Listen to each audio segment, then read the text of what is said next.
The emergency alert echoed through the corridors of the Galactic Medical Station Harmony. Dr. Sarah Chen looked up from her patient charts as red lights flashed across the pristine white walls. She had been working at this interspecies medical facility for 3 years, but she had never seen a code crimson before. All senior medical staff to Emergency Bay 7 immediately. The announcement system crackled with urgency. Repeat, all senior medical staff to Emergency Bay 7. This is not a drill. Sarah grabbed her medical kit and rushed toward the emergency bay. As she ran, other doctors and nurses hurried past her in the opposite direction. Their faces showed fear, something she had rarely seen in the experienced medical professionals of the station. "Where is everyone going?" she called out to Dr. Krelix, a Zentari physician with 4 arms and scales that shimmered blue under the station lights. "Away from Bay 7, Krelix replied, his voice trembling.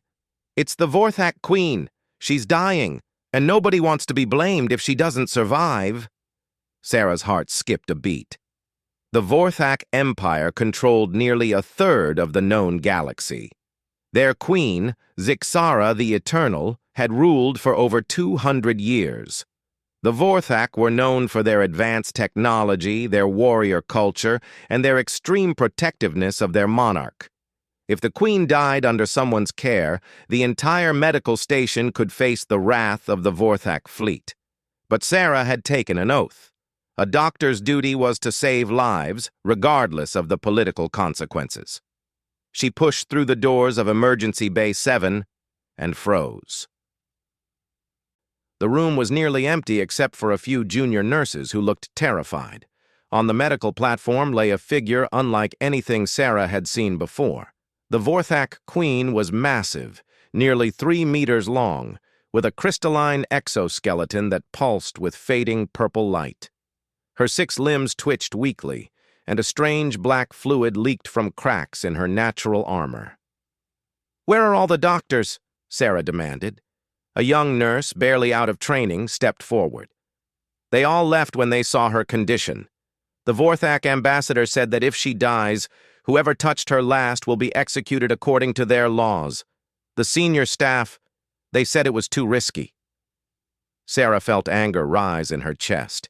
She moved to the Queen's side and activated the medical scanner. The readings were unlike anything in her training, but she could recognize the signs of systemic failure when she saw them. "Get me everything we have on Vorthak physiology," she ordered, "and someone contact the Vorthak ambassador. Tell him a human doctor is taking charge of the Queen's care." The nurses stared at her in shock. "Dr. Chen, are you sure? The political ramifications?" "The only ramification I care about is saving this patient's life," Sarah interrupted. She placed her hand gently on the Queen's crystalline shell, feeling the weak vibrations of her alien heartbeats. "Now let's get to work." As she began her initial examination, Sarah noticed something strange. The black fluid wasn't blood. It was some kind of toxin. The Queen had been poisoned. Sarah's mind raced as she analyzed the substance. The molecular structure was complex, designed specifically to break down the unique crystalline matrix of Vorthak biology. "This is an assassination attempt," she whispered. The doors burst open, and 3 Vorthak warriors entered, their energy weapons drawn. Behind them walked Ambassador Krextor, his purple carapace gleaming with authority. "You dare to touch our queen, human?" Krextor's voice was like grinding stone. Sarah didn't look up from her work. "I dare to save her life. Your queen has been poisoned with a sophisticated neurotoxin. Every second we waste on politics is a second closer to her death." "Our own physicians fled," Krextor said, his voice softening slightly. "They said her condition was beyond help." "Maybe for them," Sarah replied, injecting a stabilizing compound into one of the Queen's secondary circulatory nodes. "But humans have a saying, we don't give up until the heart stops beating, and from what I can tell, your queen has 3 hearts, and they're all still fighting." Krextor watched as Sarah worked with intense focus. She called out orders to the nurses who scrambled to bring equipment and medications. The human doctor moved with confidence, adapting techniques on the fly, using her knowledge of xenobiology to create solutions that no textbook had ever covered. "The toxin is breaking down her exoskeleton from the inside," Sarah explained as she worked. "It's specifically designed to target the mineral compounds unique to Vorthak royalty. Whoever made this knew exactly what they were doing." "Can you stop it?" Krextor asked. "I can try, but I need to know more about your queen's biology. Things that might not be in our medical databases. Royal Vorthak have different physiological traits, don't they?" Krextor hesitated. Such information was closely guarded, sacred to their species. But as he watched the human doctor work tirelessly, taking risks that no other species would dare, he made a decision. "Our queens have a dormant regenerative system," he said quietly. "It only activates under extreme stress, but the toxin may be preventing it from engaging." Sarah's eyes lit up. "That's it! If we can isolate the regenerative pathways and stimulate them directly, we might be able to get ahead of the toxin." She turned to the nurses. "I need 3 units of synthetic cerebrospinal fluid, adapted for silicon-based nervous systems, and get me the cellular regeneration amplifier from Lab 4. The nurses hurried to comply. Sarah continued working, her hands steady despite the pressure. She had performed thousands of procedures in her career, but never on a patient whose death could spark an interstellar war. As she prepared the regeneration amplifier, the Queen's vital signs suddenly dropped. Alarms screamed from the monitoring equipment. One of her hearts had stopped. "No," Sarah muttered, grabbing the cardiac stimulator, but the device was designed for carbon-based life forms. It would be useless on the Queen's crystalline organ. Without hesitation, Sarah did something that made everyone in the room gasp. She placed her bare hands on the Queen's thorax, feeling for the failed heart. The crystalline shell was sharp against her palms, cutting into her skin, but she didn't pull away. "What are you doing?" Krextor demanded. "Improvising," Sarah replied through gritted teeth. She closed her eyes and felt for the bioelectric patterns of the Queen's body. Humans had a unique ability among many species. Their bioelectric fields were remarkably adaptable. Sarah concentrated, syncing her own electrical impulses with those of the failing organ. It was dangerous. Cross-species bioelectric manipulation could kill both the doctor and patient. But Sarah felt the rhythm, found the pattern, and pushed. The Queen's heart shuddered and restarted. "Incredible," one of the nurses whispered. "I've never seen anything like that." But Sarah wasn't done. The toxin was still spreading, and now she noticed something else. The poison was reacting to the Queen's emotional state. The more distressed she became, the faster it worked. "Ambassador," Sarah said urgently, "I need you to talk to her. Keep her calm. The toxin feeds on stress hormones, or whatever the Vorthak equivalent is." Krextor moved to his Queen's side and began speaking in their musical, crystalline language. Sarah couldn't understand the words, but she heard the devotion in his voice.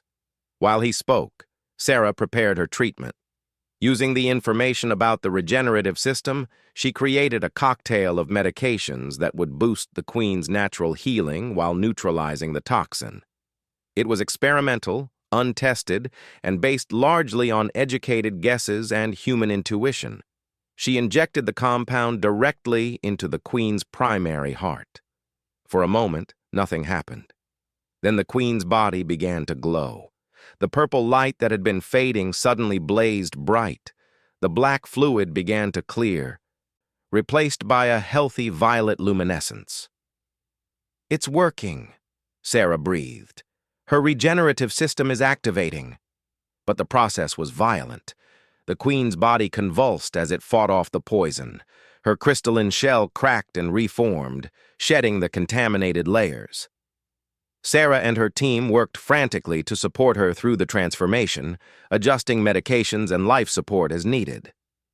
Hours passed, Sarah's hands were bleeding from dozens of cuts from the Queen's sharp carapace, but she never stopped working.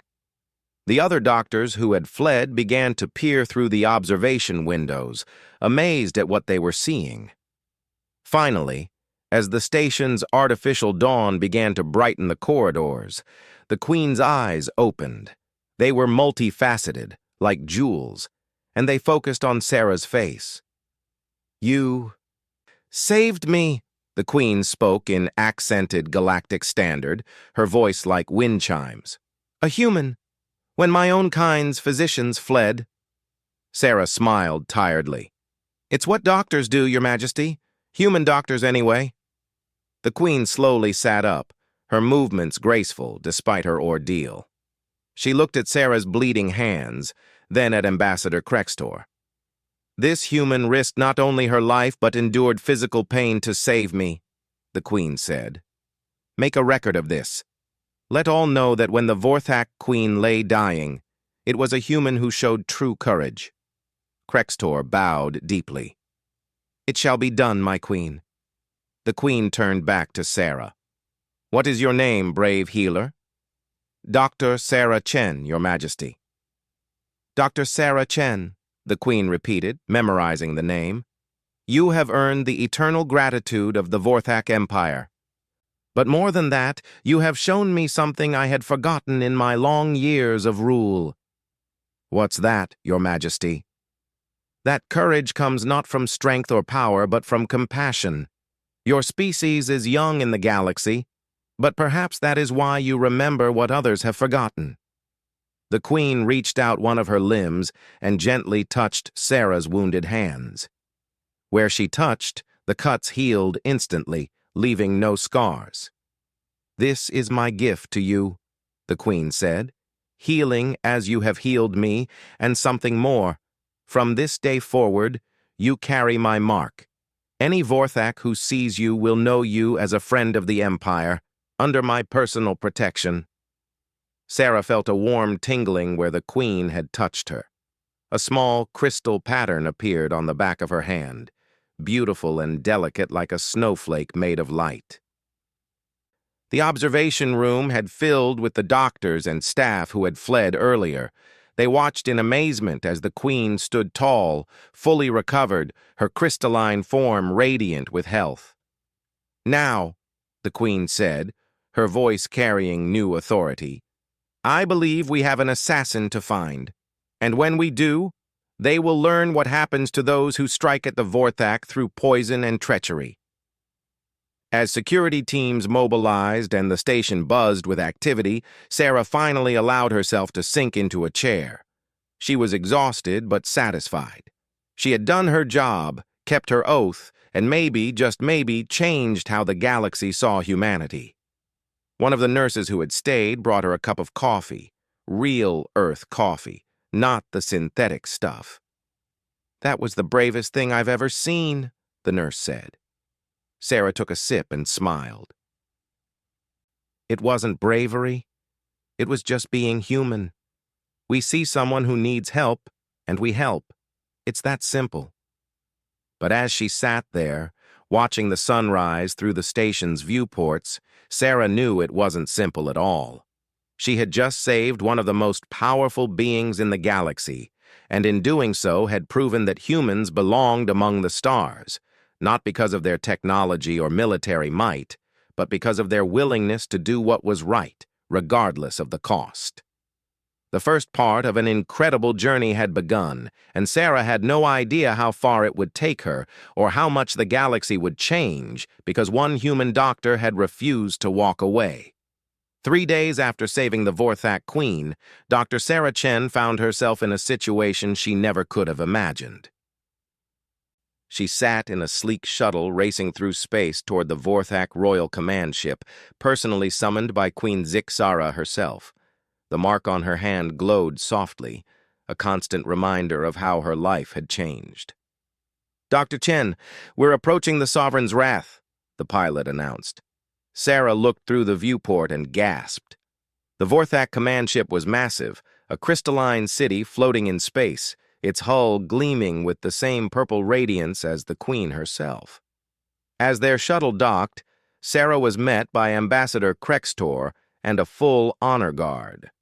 The warriors, each standing 3 meters tall in their powered armor, saluted her with their energy spears, an honor typically reserved for royalty. "The Queen awaits," Krextor said. "She has questions about the poison that only you can answer." Sarah followed them through corridors that seemed carved from single massive gems. The walls pulsed with life, and she realized the ship itself was partially organic, a living extension of Vorthak technology. Crew members they passed stopped and stared, whispers following in her wake. A human aboard the royal flagship was unprecedented. They entered the throne room, a vast chamber where the Queen sat surrounded by her council. But something was different. The Queen's crystalline form now bore subtle scars where the poison had damaged her, marks that her regeneration couldn't completely erase. "Dr. Chen," the Queen's melodious voice filled the chamber. "Welcome. I trust your journey was comfortable?" "Yes, Your Majesty." "Thank you for the invitation." The Queen gestured for her council to step back, creating a private space. "I did not summon you for pleasantries, Doctor. I need your expertise. My investigators have made little progress in finding the assassin. But you understood the poison in ways my own scientists did not." Sarah nodded. "The toxin was specifically engineered. Whoever created it had intimate knowledge of Vorthak royal physiology. That narrows the suspect list considerably." "Indeed.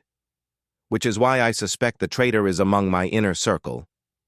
The Queen's eyes flickered with an emotion Sarah recognized: vulnerability. "I can trust no one of my own kind in this matter. But you, an outsider who risked everything to save me, when you had every reason to let me die, you I can trust." "I'll help however I can," Sarah said. The Queen stood, her impressive height dwarfing even Sarah's tall frame. "Walk with me, Doctor. There is something you must see." They left the throne room through a private passage, accompanied only by 2 guards. The Queen led them to a secured laboratory where several Vorthak scientists worked frantically over complex equipment. "This is what remains of the poison," the Queen explained, gesturing to a containment field holding a small sample of the black substance. "My scientists have been analyzing it since the attempt on my life. Tell me what you see." Sarah approached the containment field, studying the molecular display. Her eyes narrowed as she noticed something the others had missed. "There," she pointed to a specific protein chain. "That sequence, it's not just designed to break down your crystalline matrix. It's coded to your specific genetic markers. This poison wouldn't work on any other Vorthak, not even your relatives." The Queen's guards stiffened at this revelation. One of the scientists, an elderly Vorthak with a cracked carapace, spoke up. "Impossible. That would require access to the Royal Genetic Vault. Only 3 beings in the Empire have such access." "Who?" Sarah asked. The Queen's voice was cold. "Myself, my chief scientist, Dr. Vexneal, and my consort, Prince Zardan." A heavy silence fell over the room. The implications were staggering. Sarah noticed the elderly scientist shifting nervously. "Your Majesty," Sarah said carefully, "I'd like to interview everyone with access to your medical records, even peripheral access. Sometimes, the smallest detail can reveal the truth." The Queen agreed, and over the next hours, Sarah conducted her investigation. She spoke with servants, guards, medical staff, and court officials. Her human perspective allowed her to notice things the Vorthak investigators had missed: subtle behavioral cues, minor inconsistencies in stories, and most importantly, the fear in certain eyes.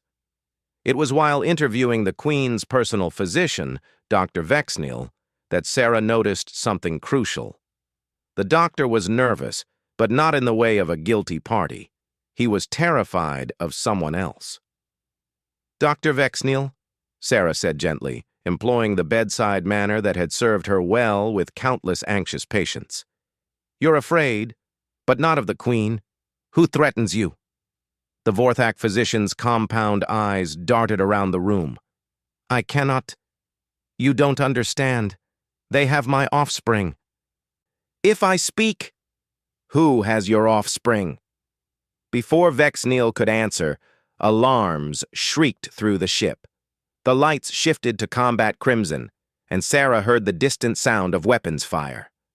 "The ship is under attack," one of the guards reported. "Multiple breaches in sectors 7 through 12. Sarah grabbed Vexneal's arm. "Doctor, lives are at stake. Who has your children?" "The hegemony," Vexneal whispered. "The crimson hegemony. They took my younglings, said if I didn't help them kill the Queen, they would... Sarah's mind raced. The Crimson Hegemony was a terrorist organization that believed the Vorthak Empire had grown too peaceful under Queen Zixara's rule. They wanted a return to the old ways of conquest and expansion. "Where's the Queen?" Sarah demanded. "In her private chambers," a guard replied. "She's secure." An explosion rocked the ship. Through the laboratory windows, Sarah saw fighters swarming the flagship, their weapons blazing against the shields. "No," Sarah said, understanding flooding through her. "This attack is a diversion. They're going to make another attempt on the Queen. The poison was just the first try." She ran from the laboratory, following her instincts and the pull of the mark on her hand. Somehow she could sense where the Queen was, a connection forged when she had saved the monarch's life. The corridors were chaos. Vorthak soldiers battled invaders in powered armor bearing the crimson mark of the hegemony. Sarah dodged through the fighting, her smaller size allowing her to move where the massive warriors could not. She reached the Queen's chambers to find the doors sealed. But her mark glowed brighter, and the doors recognized her as friend, sliding open. Inside, she found a scene that made her blood run cold. Queen Zixara stood in the center of her chamber, surrounded by her own honor guard, but half of them had turned their weapons on the other half. In the confusion of betrayal and loyalty, Prince Zardan stood behind the Queen, a ceremonial blade raised to strike. "Zardan!" Sarah shouted. "Stop!" The prince turned, his eyes wild with fanaticism. "The human! You corrupted our Queen with your weakness. She speaks of peace and cooperation because of you." "I saved her life," Sarah said, slowly moving closer. "Is that corruption?" "She would have died with honor," Zardan snarled. "Instead, she lives in shame, saved by a lesser species. The hegemony promised me the throne if I cleanse this stain on our empire." The Queen turned to face her consort, betrayal etched in every line of her crystalline form. "You were behind the poison? You, whom I trusted above all others? You've grown weak, Zixara. The Empire needs a warrior, not a diplomat." Sarah saw him tense to strike and acted on instinct. The medical kit at her side contained more than healing tools. She grabbed an emergency paralytic injector and threw it with practiced precision. The device struck Zardan's neck, delivering its payload instantly. The prince staggered, the blade falling from nerveless fingers. But the paralytic was designed for human physiology. On a Vorthak, it would only slow him down. "Kill the human!" Zardan roared to the traitorous guards. Sarah dove behind cover as energy blasts scorched the air where she had stood. The loyal guards engaged the traitors, and the Queen's chamber became a battlefield.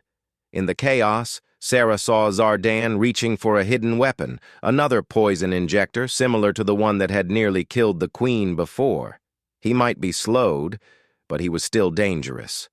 Without thinking, Sarah burst from cover and tackled the prince. It was like hitting a wall of crystal, and she felt ribs crack from the impact. But her momentum was enough to knock the injector from his hand. They grappled, a ridiculous mismatch. A human doctor against a Vorthak warrior prince. Zardan's strength was overwhelming, even weakened by the paralytic. He wrapped one massive hand around Sarah's throat. "You dare touch royalty, human scum?" Sarah's vision blurred, but her hands found her medical kit. Not the healing tools this time, but the bone saw she used for emergency procedures. It was made of reinforced carbide, designed to cut through the toughest biological material. With the last of her strength, she activated the saw and pressed it against Zardan's arm.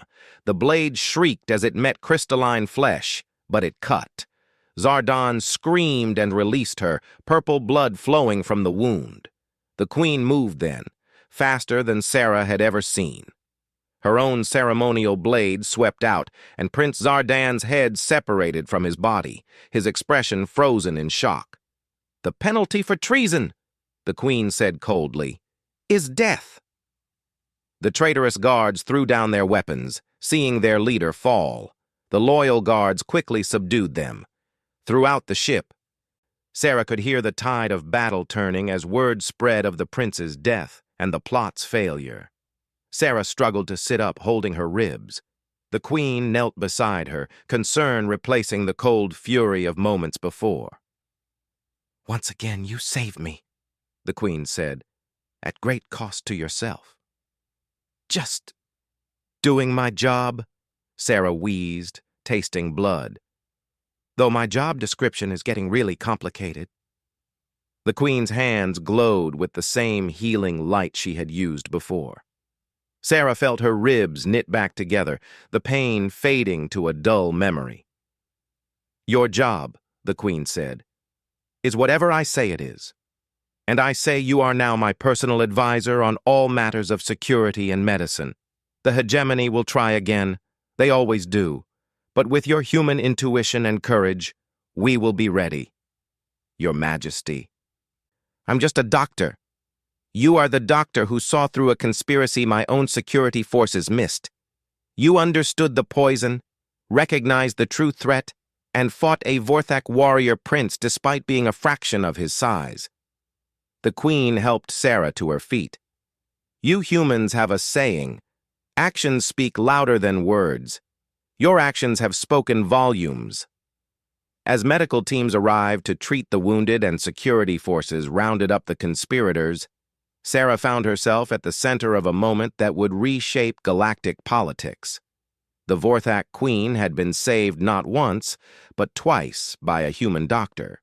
The story would spread across the empire and beyond. "There's still work to do," Sarah said, her medical instincts taking over. "Dr. Vexnil's children need to be rescued. The hegemony has to be stopped. And we need to completely overhaul your security protocols." The queen smiled, an expression that transformed her alien features into something almost maternal. Spoken like a true advisor, "Yes, we have much work ahead. But first, there is something you must understand about what you've done today." She gestured to the fallen prince. "Zardan was not just my consort. By Vorthak law, he was my heir. With his betrayal and death, the succession is in chaos. The noble houses will vie for position, and the hegemony will use this uncertainty to strike again." "So find another heir," Sarah suggested. "I intend to," the queen said, her multifaceted eyes studying Sarah intently. "But not in the way you might think. You see, Doctor, there is an ancient law, predating our spacefaring age. One who saves the royal life twice may claim the right of adoption into the royal family." Sarah's eyes widened. "Wait, you're not suggesting—" "I am not suggesting anything.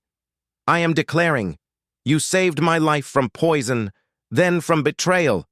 By the ancient laws, you have earned the right to be named my daughter and heir." The queen raised her voice so all could hear.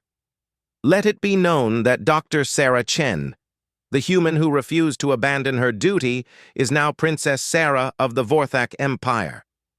The throne room erupted in chaos. Some cheered, others protested, but all were shocked.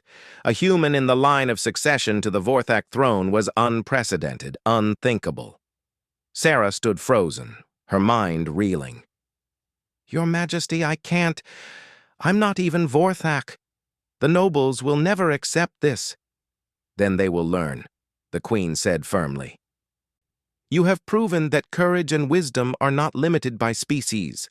The galaxy changes, and we must change with it, or fall like the hegemony wishes us to.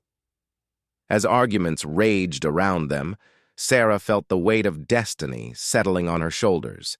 She had come to the medical station 3 years ago as a simple doctor.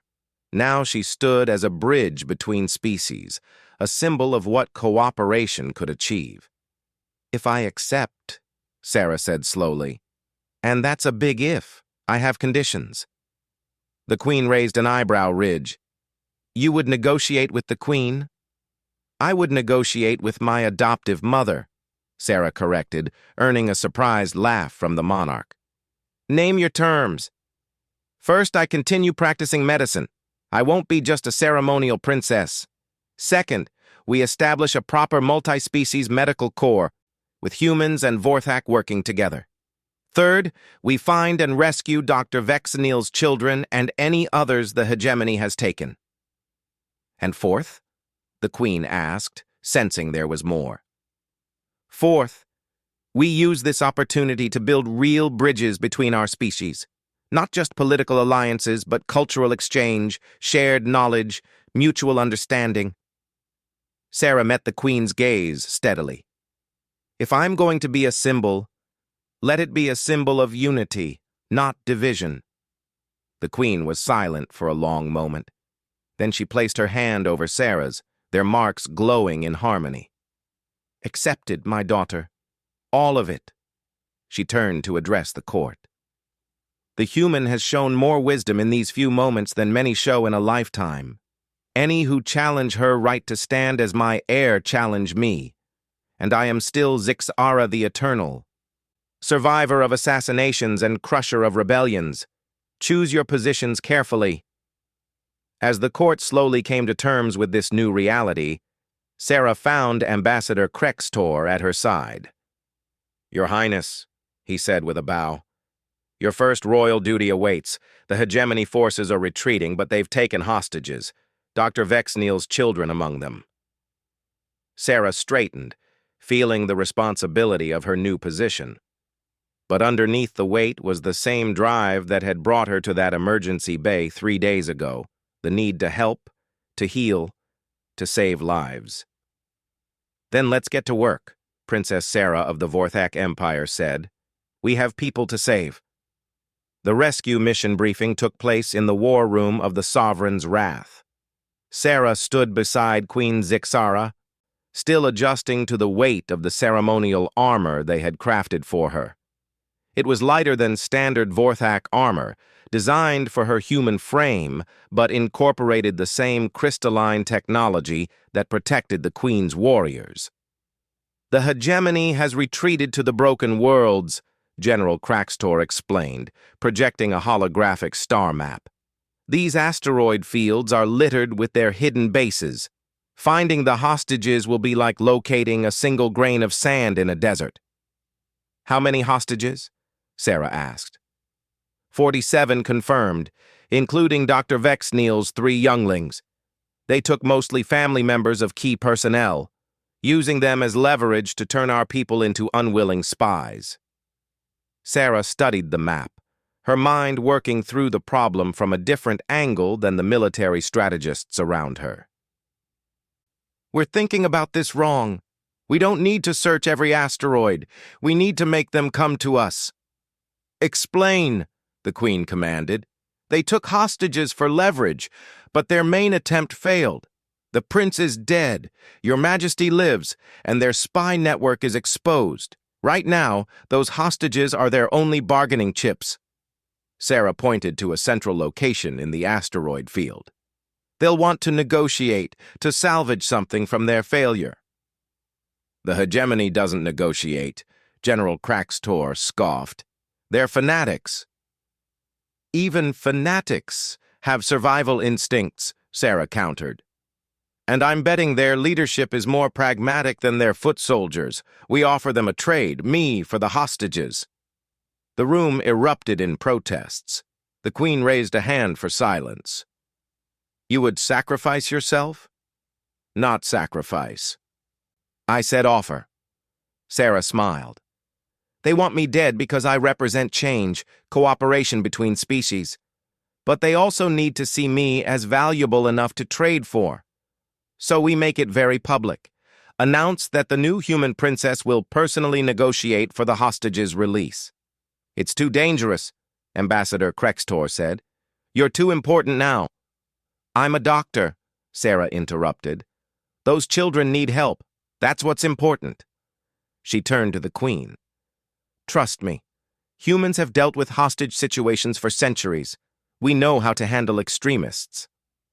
The Queen considered for a long moment. What do you need? A small team, medical supplies, and something the hegemony won't expect, human technology. Sarah's eyes gleamed. Specifically, our emergency medical transporters. They're designed to evacuate injured patients quickly. With some modifications, understanding dawned on the Queen's face. You plan to steal their hostages from under them. While negotiating in good faith, of course, Sarah added with a grin. Can't have them saying the new princess doesn't honor her word. Preparations took 12 hours.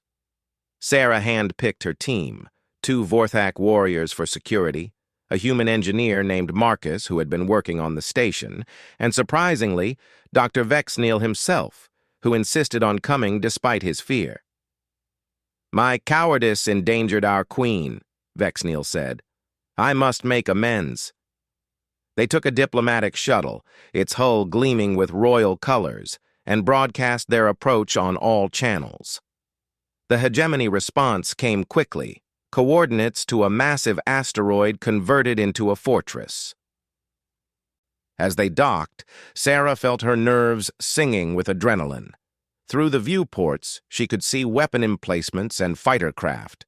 The hegemony had prepared for battle, not negotiation. Remember the plan, she murmured to Marcus. The moment you get transporter locks on the hostages. I'll beam them out, Marcus confirmed, checking the hidden modifications to the shuttle's medical systems. Just keep them talking.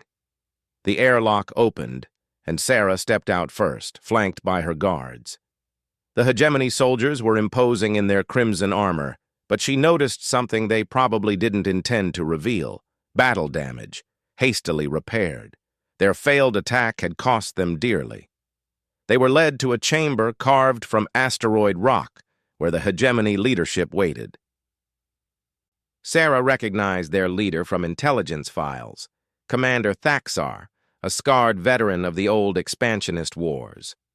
So, Thaxar growled, the human pretender comes to bargain. Princess Sarah of the Vorthak Empire, she corrected calmly. And Dr. Sarah Chen, if you prefer. I'm here for the hostages. Are you now? Thaxar laughed, a sound like breaking glass. And what do you offer in exchange? Myself as advertised, but also something more, a chance for the hegemony to survive. That got their attention. Thaxar leaned forward. Explain. Your coup failed, your spy network is broken, the Queen has the loyalty of the fleet. Sarah let the facts sink in. Continue this path, and the hegemony will be hunted to extinction. But, she paused dramatically. What if there was another way? We don't want your weakness, another hegemony leader spat. Really? Sarah challenged. Because from where I stand, my weakness defeated your strength. A human doctor stopped your assassination. A human princess stands before you now. Maybe it's time to reconsider what strength really means. She had their attention now. Behind her back, she made a subtle hand signal to Marcus. Begin scanning. The galaxy is changing, Sarah continued. The old ways of conquest and domination are failing. Look at your own situation. Reduced to hiding in asteroids, taking children as hostages. Is this the glorious empire you dreamed of? You dare, Thaxar began. I dare because I've seen both ways. Sarah stepped forward, her escort tensing. I've seen what cooperation can achieve. Humans and Vorthak working together have made medical breakthroughs that benefit both species. Our combined fleets are stronger than either alone. This isn't weakness, it's evolution." "Pretty words," Thaxar said, but Sarah heard uncertainty in his voice. "Let me prove it," Sarah offered. "Release the hostages and I'll show you something that will change your perspective." "Show us first." Sarah nodded to Dr. Vexneal, who stepped forward nervously. "Commander, I was your spy. The hegemony threatened my children to force my cooperation." His voice grew stronger. "But when the human saved our queen, she also asked about my fear. She cared about my younglings, even knowing I had betrayed her patient. This is not weakness. This is a strength we never understood." "Touching," Thaxar said sarcastically. But alarms suddenly shrieked through the base. "Commander! The hostages! They're disappearing!" Sarah smiled as her mark glowed brighter. Marcus had done it. The modified transporters had locked onto the life signs of every hostage and were beaming them directly to the shuttle's medical bay. "What have you done?" Thaxar roared, reaching for his weapon. "I've kept my word," Sarah said calmly as her guards moved to protect her. "I came here to negotiate for the hostages' release. You never specified how they should be released." The hegemony soldiers raised their weapons, but Sarah raised her hand. "Wait! Before you throw your lives away, let me make one more offer." Thaxar hesitated, rage warring with curiosity. "The hostages are safe. Your leverage is gone. You can fight and die here, or you can listen to my proposal." Sarah's voice carried the authority she had learned from the Queen. "The Vorthak Empire needs warriors, but it needs wise warriors, leaders who can adapt, who can see beyond the next battle to the next generation." "You want us to surrender?" Thaxar laughed bitterly. "I want you to evolve. Join the Empire not as rebels or prisoners, but as a special force. Use your skills to protect rather than destroy. The Queen values strength. Show her that your strength can build rather than tear down." "They're fanatics and terrorists," one of her guards protested. "They're soldiers who believed they were fighting for their people's future," Sarah corrected. "They were wrong about the method, but perhaps not wrong about the need for strength. The question is, what kind of strength will the Vorthak Empire need in the coming years?" Thaxar stared at her for a long moment. Around them, his soldiers waited for orders, weapons still raised but no longer aimed directly at the negotiating party. "You would trust us?" Thaxar asked finally. "After what we've done?" "I would give you a chance to earn trust," Sarah clarified. "Start with something simple. Help us return the hostages to their families. Show the Empire that the hegemony can be more than just destroyers." The silence stretched. Then, slowly, Thaxar lowered his weapon. "You speak of evolution, human. Perhaps it is time for the hegemony to evolve as well." Not all his followers agreed. Several hardliners raised their weapons, but Thaxar's loyal soldiers turned on them. A brief but decisive internal conflict that ended with the extremists subdued. "It seems," Thaxar said wryly, "that change is already upon us." The journey back to the Sovereign's Wrath was tense but peaceful. The shuttle's medical bay was crowded with rescued hostages, including 3 young Vorthak who clung to Dr. Vexneal, chirping in their musical language. Sarah moved among them, checking for injuries, providing comfort. This was what she was meant to do: heal, help, bring hope. The crown might be new, but the calling was the same. "Your Highness," Marcus said quietly, "we're receiving a transmission from the Queen." Sarah accepted the communicator. The Queen's voice was warm with pride. "My daughter, the entire Empire is watching. News of your negotiation has spread. A human princess who defeats enemies with words and wisdom rather than weapons. You have given our people much to think about." "Some of the hegemony want to accept our offer," Sarah reported. "Commander Thaxar is willing to transform his organization into something that serves rather than subverts." "Remarkable. And the hostages? All safe, some malnutrition and minor injuries, but nothing life-threatening. Sarah smiled. Just patients who need care? Then care for them, my dear doctor. We will speak more when you return. As they approached the royal flagship, Sarah saw something that took her breath away. Ships were arriving from across the empire. Not warships, but medical vessels, cargo haulers, civilian craft. They formed an honor guard for the small shuttle carrying their new princess. What's happening? Sarah asked. Ambassador Krextor's voice came over the comm, thick with emotion. Word has spread of what you did. A human who risks herself for Vorthak children, who turns enemies into allies with compassion. They come to see this miracle for themselves. Inside the landing bay, thousands waited. Not just Vorthak, but humans from the medical station, representatives from dozen different species. As Sarah emerged from the shuttle, helping to carry one of the rescued younglings, a cheer went up that shook the vast chamber. Princess Sarah! Princess Sarah! The queen herself stood at the foot of the ramp, her crystalline form radiant with pride. My daughter returns victorious, and she brings our lost children home. Sarah gently passed the youngling to its waiting parent, then turned to face the crowd. I'm still a doctor, she said, her voice carrying through the bay. That's what I'll always be first, but I'm also proof that humans and Vorthak can be more than allies. We can be family. Today we didn't win through war. We won through understanding, through seeing our enemies as people who could choose a better path. The crowd's approval was deafening. But Sarah noticed something else. Human medical staff were already moving among the rescued hostages, working alongside Vorthak healers. Her idea for an integrated medical corps was already taking shape spontaneously.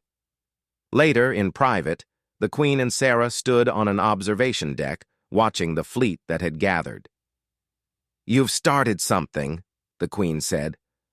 Not just for the Vorthak, but for the entire galaxy.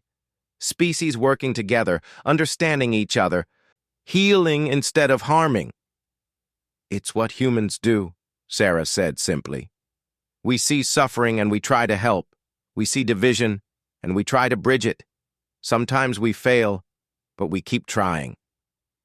And now you'll do so as a princess of the Empire. The Queen touched Sarah's shoulder gently. But I suspect you have plans beyond ceremonial duties. Sarah grinned. Actually, yes. I want to establish medical academies on every major world, places where all species can learn from each other. I want rapid response teams that can reach any disaster in the galaxy within hours. I want research facilities where human intuition and alien knowledge can combine to cure diseases we can't even imagine yet. Ambitious. I learned from my mother, Sarah said, earning a surprised laugh from the Queen. And the hegemony? Give them purpose. Make Thaxar's people your Special Operations Medical Corps. Combat medics who can operate in the most dangerous conditions. Transform their warrior culture into a healer culture. It's not so different, really. Both require courage, skill, and dedication. The Queen nodded slowly. You see very far for such a young species. We've had to. On Earth, we nearly destroyed ourselves multiple times. We learned that seeing far and acting with compassion isn't just moral, it's survival. Sarah's mark glowed as she spoke. Now we can share that lesson with the galaxy. A year later, the galaxy had changed in ways no one could have predicted. The Vorthak Human Medical Alliance operated on hundreds of worlds. Former hegemony soldiers, led by Commander Thaxar, now Medical Commander Thaxar, had become legendary for their rescue operations in war zones and disaster areas. Dr. Sarah Chen, Princess of the Vorthak Empire, split her time between royal duties and her true passion. She performed surgeries, taught classes, and pushed the boundaries of interspecies medicine. Her mark had evolved, now showing not just her connection to the Queen, but to the thousands of lives she had touched. On this particular day, She stood in the first graduating class of the Galactic Medical Academy on the Vorthak homeworld. The students, human, Vorthak, and a dozen other species, wore robes that combined elements from all their cultures. "You stand at the beginning of something extraordinary," Sarah addressed them. "Not just as doctors, but as bridges between worlds. Each patient you heal, regardless of species, builds a stronger galaxy. Each life you save proves that our differences make us stronger, not weaker." Queen Zixara watched from the royal platform, her pride evident. The assassination attempt that had nearly killed her had instead given birth to a new age of cooperation. "Remember," Sarah continued, "there will be times when you're afraid, when the safe path is to walk away. In those moments, remember that courage isn't the absence of fear. It's acting despite fear because someone needs your help." As the ceremony concluded and the new doctors received their credentials, Sarah noticed a communication alert. Another medical emergency, this time on a remote mining world where humans and 3 other species worked together. She looked at the Queen, who nodded with understanding. Sarah might be royalty now, but she was still a doctor first. "Duty calls," Sarah said with a smile, already heading for her medical shuttle. "Time to save some lives." As her ship departed, followed by a full medical fleet including Thaxar's rapid response teams, Sarah reflected on how much had changed. A dying queen, a desperate doctor, and a choice to help despite the risks. That moment had reshaped the galaxy. And this was just the beginning. The stars stretched out before them, full of worlds that needed healing, species that needed understanding, and bridges that needed building. Dr. Sarah Chen, princess of the Vorthak Empire, the human who dared to save a dying queen, was ready for all of it. Because in the end, that's what humans did. They saw need, and they acted. They saw suffering, and they healed. They saw division, and they built bridges. And sometimes, just sometimes, they changed the course of galactic history with nothing more than compassion, courage, and a refusal to give up. The galaxy would never be the same. And that, Sarah thought, as she prepared for her next patient, was exactly how it should be.